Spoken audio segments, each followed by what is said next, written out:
Chavez asked for it back, but not politely. Randall forced the action all night, nearly flooring Chavez with the right in the second. 3 seconds left in the eighth. An unintentional headbutt from Randall opened up a nasty gash on Chavez's forehead.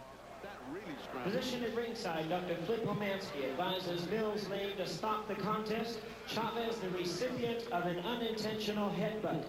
WBC rules state that round must be scored, and the giver of the unintentional headbutt, Frankie Randall, must have 1 point deducted, and then we go to the scorecards. In favor of the winner and new champion,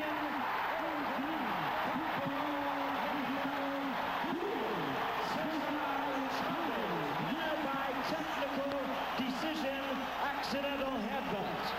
It was a nasty gash. It was from a clash of heads, but it was my impression that Julio did not want to continue with that gash. That was when I looked at him, when I asked him, he shook his head twice to me. He asked you to stop the fight. He shook his head twice to me. The point taken away from Randall for the headbutt proved to be the margin of victory. Chavez won by 1 point on one card, 3 on another. Randall won the third card by 1 point. Following the controversial decision, both fighters spoke about it.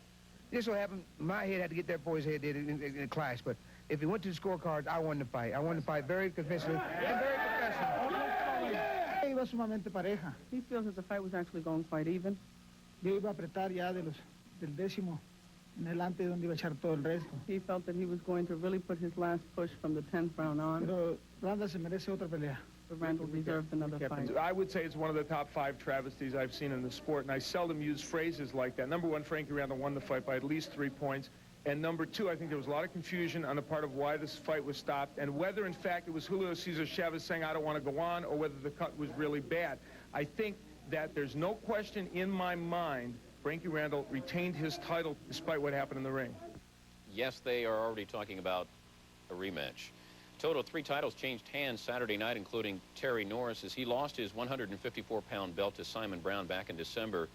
Norris got it back this time with a 12-round decision. One of the best boxing cards in the last 10 years, perhaps. Azuma Nelson fighting in his 21st world title bout.